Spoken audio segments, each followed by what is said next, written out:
Well, welcome back. Social unrest in China weighs on global markets this morning after the shortened holiday week last week. Take a look at futures indicating a decline at the start of trading, down 162 on the Dow Industrials. The Nasdaq right now down 98. Joining me right now to look ahead to year-end and 23 is Mahoney Asset Management CEO Ken Mahoney. Ken, good morning to you. Thanks so much for being here. Wild pictures coming out of China this morning of all of the unrest, protesters protesting zero COVID policy, and the Communist Party. Xi Jinping calls to step down. Do you think this will have an impact the way it's having on markets this morning? I think so. Kind of Liz and Dagan kind of said all the above, which is these draconian lockdowns. The rest of the world to see this, and we know China does everything they can to suppress information, including fans at a soccer game, for that matter. So this is a really interesting test. This is a Tiananmen Square moment for the Chinese people to be locked down like this, be treated like animals. And it's not about COVID. Again, we always believe it's really more about control and power, and Xi exerting that power and using COVID as an excuse. Well, look, we never heard from this administration in terms of support for the people of Iran. You had courageous women on the ground in Iran pushing back on that authoritarian government. So don't expect any comments from this administration to side with the people of China. But we'll be watching to see if the White House has anything to say about this. Meanwhile, markets this morning are impacted. They are down. Oil is also down, dropping below the $76 a barrel level. Biden's Treasury Department has announced it will allow Chevron to resume pumping oil in Venezuela, Ken. This as OPEC and its allies are set to make a big call on oil production next week, a day before expanding sanctions are set to strike Russia's energy industry. What are your thoughts on the supply-demand situation around oil and how it impacts stocks?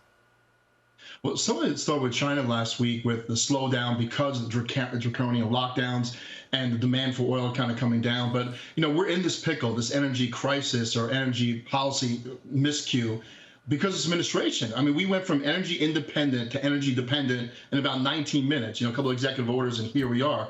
And really, for the atmosphere, which is one atmosphere, whether you drill under your own feet or for Venezuela, it has all the same impact. So the logic never made a lot of sense. And it seems like we have to go around the people who hate us around the world. We go to Saudis for oil, we go to Venezuela for oil, we go to places that don't like Americans. So it is quite odd, but then again, this is the administration has set and put a really kind of a crosshair into the oil industry. And this is just another one of those moments for the Biden administration. Meanwhile, Ken, we are right now on the doorstep of the final month of the year. We've got Federal Reserve Chairman Jay Powell set to speak on the economy and labor markets this Wednesday. He's also expected to announce the Fed will begin slowing down the rate hikes. This is one of the last times we'll hear from Powell until the Fed meeting on December 13th and 14th. So what are you expecting from the Fed meeting, and how are you invested going into year-end December 1st, this week?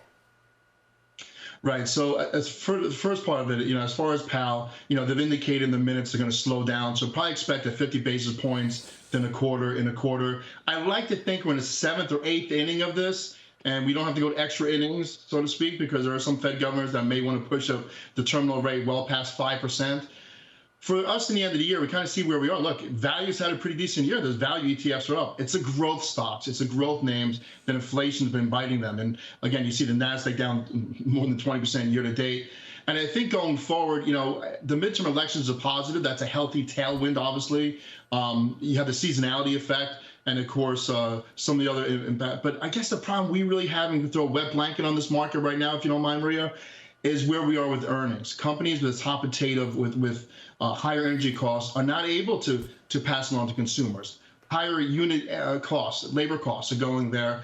And if you kind of start playing around with numbers, Maria, you get to the S&P 500 earnings around 200 to 210 maybe next year. That's our estimate. And if you're generous and give it a 20 multiple, there we are. That's S&P 4000. So look, we know, by the way, markets are very elastic. They could trade well above that value number, or well below for that matter.